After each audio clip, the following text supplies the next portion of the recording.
Parce que les produits actuellement qu'ils produisent là, pour les injections massives là, de la population, ils sont fortement contaminés par de l'ADN et on ignore c'est quoi les conséquences de cette contamination-là.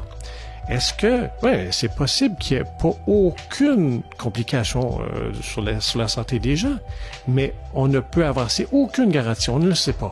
Donc, il faudrait, chercher à éliminer absolument toute contamination d'ADN. Comme dans le procédé 1, ils avaient réussi à le faire. Donc, pourquoi ne pas répliquer ça? Évidemment, ça serait un peu plus dispendieux, ça coûterait plus cher à produire. Mais là, est-ce qu'on favorise les profits ou la vie des gens? En fait, c'est une découverte fortuite. Comme la plupart des découvertes en sciences, là, des fois, c'est juste par hasard. C'est Kevin McKiernan, qui est un chercheur MIT, qui a, dans ses expériences, il a utilisé le vaccin ARN messager comme contrôle. Croyant que c'était exclusivement de l'ARN messager. Et ce qu'il a découvert, c'est que l'ARN des vaccins était contaminé avec de l'ADN. Toutes les personnes qui ont reçu les vaccins ARN messager, que ce soit Pfizer ou de Moderna, ont reçu environ, on estime, là, à 200 milliards de fragments d'ADN par injection qu'ils ont reçus, alors que l'ADN n'était pas parmi la liste des composants des vaccins.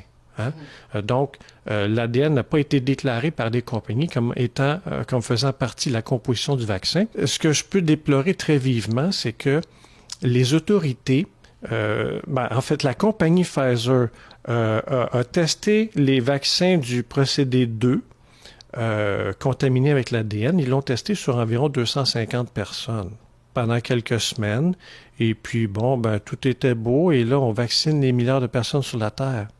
Alors que les essais cliniques de Pfizer avaient utilisé les vaccins issus du procédé 1, qui n'étaient pas contaminés avec de l'ADN et avec lesquels ils avaient reçu des résultats, qui avaient obtenu des résultats, avec lesquels ils ont déposé une demande d'autorisation sous urgence là, pour commercialiser leur vaccin et les vendre à tous les pays. Donc, il y a comme une malversation, je dirais, où est-ce que les gens, partout à travers la planète, ont été injectés avec des produits qu'ils croyaient dépourvus d'ADN, qu'ils croyaient correspondre aux produits qui ont été testés en essai clinique. Mais ce n'est pas le cas. Et ils ont reçu, en fait, des produits contaminés avec de l'ADN et de manière importante.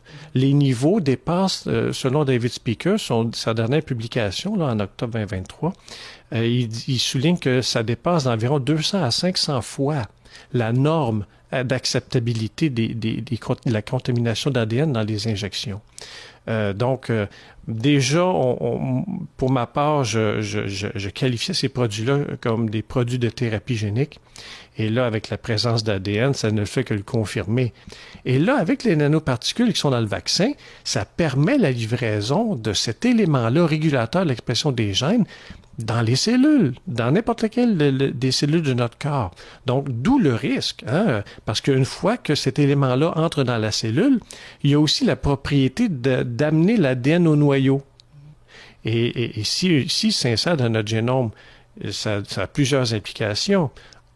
Il risque de rester dans le génome de la cellule pour toute la vie de la cellule.